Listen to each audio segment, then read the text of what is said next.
Kisah ini dimulai dengan sebuah legenda kuno yang beredar tentang orang-orang yang terlahir dengan karunia istimewa.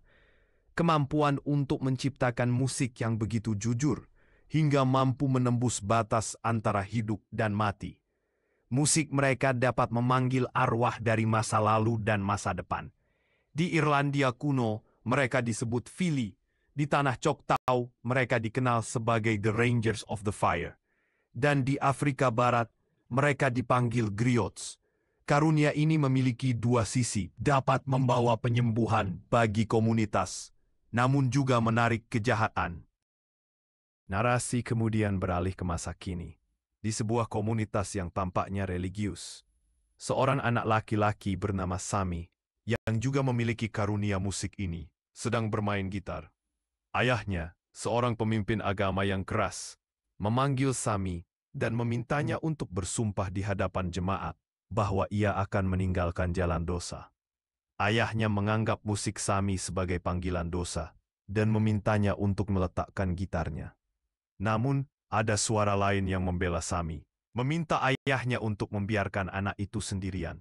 Keesokan paginya, Beatrice, seorang wanita dari komunitas itu, bertanya kepada sang ayah tentang apa yang terjadi semalam. Sang ayah yang tampaknya tidak ingin membahasnya, hanya mengatakan bahwa ia akan mencari tahu dari orang lain. Ini menunjukkan adanya ketegangan dan rahasia di dalam komunitas tersebut. Beatrice kemudian bertemu dengan putranya yang juga sedang bersiap-siap.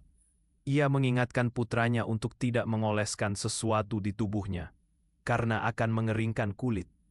Ini memberikan gambaran tentang kehidupan sehari-hari yang sederhana namun penuh dengan aturan dan tradisi. Narasi kembali ke Sami dan ayahnya. Sang ayah meminta Sami untuk membantinya dengan khotbah esok hari, merujuk pada surat pertama kepada Korintus 10:13 yang berbicara tentang ujian dan jalan keluar yang diberikan Tuhan. Namun, Sami mengungkapkan keinginannya untuk menjauh dari semua itu, untuk beristirahat dari pekerjaan dan bermain musik untuk pemabuk dan lobster, yang menghindari tanggung jawab keluarga mereka.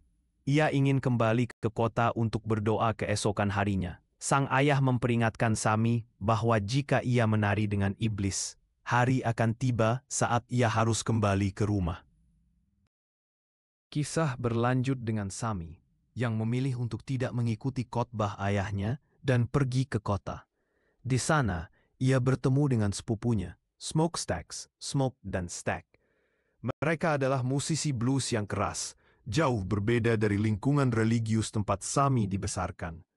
Smoke dan Stack menyambut Sami dengan hangat, menawarkan kepadanya $2 untuk 10 sen, sebuah ungkapan yang mungkin berarti peluang atau kesepakatan yang menguntungkan. Sami mengungkapkan keinginannya untuk pergi ke Chicago, sebuah kota yang ia dengar tidak menerapkan hukum Jim Crow, dan di mana pria kulit hitam bisa pergi kemanapun ia inginkan. Ia membayangkan Chicago sebagai tempat kebebasan dan kesempatan. Namun, Smoke dan Stack dengan pengalaman pahit mereka, memperingatkan Sami bahwa Chicago tidak jauh berbeda dari Mississippi, hanya saja dengan bangunan tinggi dan bas negara. Mereka telah kembali ke rumah, karena lebih baik berurusan dengan iblis yang kita kenal. Di tengah percakapan mereka, muncul konflik dengan sekelompok pria kulit putih yang tampaknya ingin mengambil alih tempat mereka. Terjadi baku hantam, dan Sami, yang tidak terbiasa dengan kekerasan semacam itu, terkejut. Smoke dan Stack, dengan keahlian mereka dalam berkelahi, berhasil mengusir para penyerang. Namun mereka menyadari bahwa mereka tidak dapat lagi menunda rencana mereka untuk membuka klub baru. Mereka memutuskan untuk membuka Joke Joint malam itu juga. Sebuah klub blues di mana mereka bisa bermain musik dan mencari nafkah. Smoke dan Stack memperingatkan Sami untuk berhati-hati, terutama terhadap orang-orang yang menatap terlalu lama, karena mereka mungkin mencari masalah. Mereka juga menjelaskan bahwa mereka akan membayar Sami 10 sen setiap menit ia bermain. Namun Sami, yang cerdas, berhasil menegosiasikan bayaran menjadi 20 sen. Malam itu, Joke Joint dibuka. Sami, Smoke, dan Stack bermain musik blues yang memukau, menarik perhatian orang-orang di jalanan. Mereka bernyanyi tentang kebebasan, perjuangan, dan impian mereka. Namun, di tengah kemeriahan itu muncul Mary, seorang wanita dari masa lalu Stack. Mary menuduh Stack telah mengkhianatinya dan menghilang di tengah malam tanpa kabar. Terungkap bahwa Stack telah pergi ke Chicago dan terlibat dengan Capone, seorang tokoh kriminal terkenal. Untuk mendapatkan uang, Mary mengungkapkan rasa sakit hatinya karena Stack telah meninggalkannya dan tidak datang ke pemakaman ibunya. Ia merasa bahwa cinta Stack hanya bertahan sampai ia bisa memilikinya. Stack yang merasa bersalah mencoba menjelaskan bahwa ia melakukan semua itu demi uang, namun Mary tidak mau mendengarkan. Ia bersikeras bahwa Stack adalah seorang pengecut yang hanya peduli pada dirinya sendiri. Malam pembukaan juke joint yang seharusnya meriah, kini diselimuti ketegangan. Mary, dengan hati yang terluka, terus mencerca Stack, mengungkapkan kekecewaannya atas pengkhianatan di masa lalu. Stack, yang merasa bersalah, mencoba menjelaskan tindakannya, namun Mary tidak mau mendengarkan. Ia bersikeras bahwa Stack adalah seorang pengecut yang hanya peduli pada uang. Di tengah suasana yang memanas ini, Sammy, yang tidak terbiasa dengan konflik semacam itu, merasa tidak nyaman. Ia mencoba menenangkan keadaan, namun kata-katanya tidak didengar. Musik blues yang seharusnya menyatukan mereka, kini menjadi latar belakang bagi pertengkaran yang pahit. Tiba-tiba, suasana menjadi semakin kacau. Sekelompok pria kulit putih yang sebelumnya menyerang mereka, kini kembali dengan jumlah yang lebih banyak. Mereka datang untuk membalas dendam dan mengambil alih juke joint. Terjadi baku tembak yang sengit, dan juke joint yang baru dibuka kini menjadi medan pertempuran. Dalam kekacauan itu, Mary, yang tidak takut, berhadapan langsung dengan para penyerang. Ia menunjukkan keberanian yang luar biasa, melindungi Sammy dan yang lainnya. Namun di tengah baku tembak, Mary tertembak. Sammy, yang melihat Mary jatuh, sangat terkejut dan ketakutan.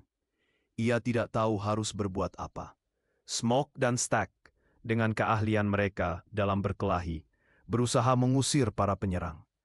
Mereka berjuang mati-matian untuk melindungi juke joint dan orang-orang di dalamnya. Namun, jumlah musuh terlalu banyak, dan mereka terdesak. Di tengah keputusasaan, sesuatu yang tak terduga terjadi. Mary, yang sebelumnya tertembak dan tergeletak tak berdaya, tiba-tiba bangkit. Ia menunjukkan kekuatan yang luar biasa, menyerang para penyerang dengan kekuatan yang tidak manusiawi. Terungkap bahwa Mary bukanlah manusia biasa, melainkan seorang vampir. Ia telah digigit oleh seseorang di masa lalu, dan kini, di tengah bahaya, kekuatan vampirnya bangkit. Kekuatan Mary yang baru bangkit mengejutkan semua orang, termasuk Sammy, Smoke, dan Stack. Mereka menyadari bahwa mereka tidak hanya berhadapan dengan musuh manusia, tetapi juga dengan kekuatan gaib. Pertarungan kini berubah menjadi pertarungan antara manusia dan makhluk supranatural. Meskipun Mary adalah vampir, ia tetap berjuang untuk melindungi orang-orang yang ia cintai. Ia menunjukkan bahwa di balik kegelapan masih ada cinta dan pengorbanan. Namun, ia juga mengungkapkan bahwa jiwanya terperangkap di dalam tubuhnya, tidak bisa kembali ke leluhurnya. Ia merasa sakit karena harus tinggal di tengah semua kebencian itu, dan ia tidak merasakan kehangatan matahari terbit. Smoke menyadari bahwa cara terbaik untuk Mary adalah dengan membebaskan jiwanya dari kutukan ini. Itu berarti mereka harus membunuh para vampir yang telah mengubah Mary dan orang lain. Mereka bertekad untuk melawan makhluk-makhluk kegelapan ini, bahkan jika itu berarti mengorbankan nyawa mereka sendiri.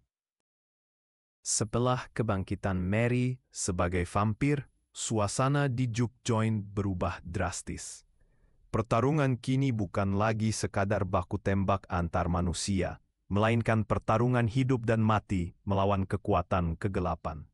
Sammy, Smoke, dan Stack, meskipun terkejut dan ketakutan, menyadari bahwa mereka harus bersatu untuk melawan para vampir yang telah menyerbu tempat mereka. Smoke, dengan tekad yang membara, memimpin perlawanan. Ia menggunakan semua pengetahuannya tentang makhluk gaib dan mantra-mantra kuno yang ia pelajari dari neneknya. Ia tahu bahwa vampir tidak dapat dihancurkan dengan cara biasa, melainkan dengan sinar matahari, kayu, perak, dan air suci. Mereka harus bertahan hingga matahari terbit, karena itulah satu-satunya harapan mereka. Mary, meskipun kini menjadi vampir, tetap berjuang di sisi mereka. Ia menggunakan kekuatan barunya untuk melindungi orang-orang yang ia cintai, menunjukkan bahwa di balik kegelapan masih ada cinta dan pengorbanan. Namun ia juga merasakan penderitaan yang mendalam, karena jiwanya terperangkap di dalam tubuhnya, tidak bisa kembali ke leluhurnya. Ia merindukan kehangatan matahari terbit yang tidak bisa ia rasakan lagi. Di tengah pertarungan, Sami dengan karunia musiknya mulai bermain gitar. Melodi yang ia ciptakan begitu jujur dan penuh kekuatan, mampu menggetarkan hati para vampir. Musiknya menjadi senjata yang tak terduga, memperlambat gerakan mereka dan membuat mereka bingung. Sami menyadari bahwa karunia musiknya adalah anugerah yang dapat digunakan untuk melawan kejahatan. Namun perlawanan mereka tidak mudah. Para vampir sangat kuat dan kejam. Mereka terus menyerang, berusaha menembus pertahanan Jock Joint.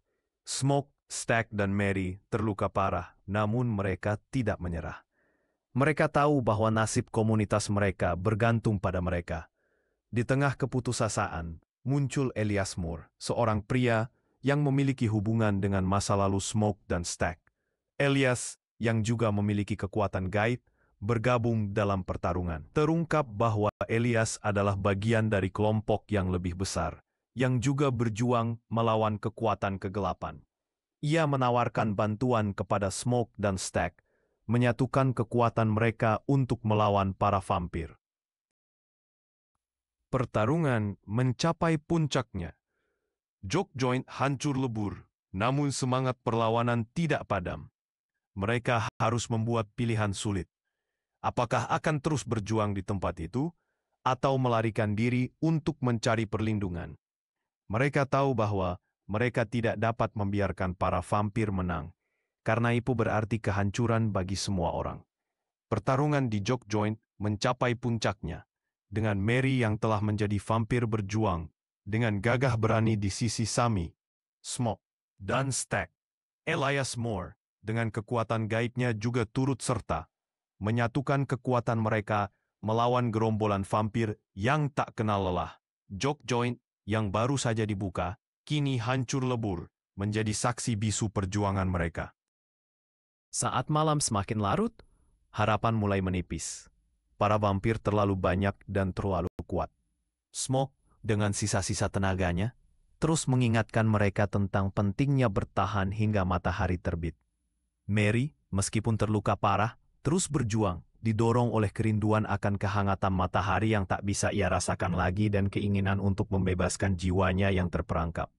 Di tengah keputusasaan, Sami, dengan gitarnya yang setia, terus memainkan melodi yang jujur dan penuh kekuatan.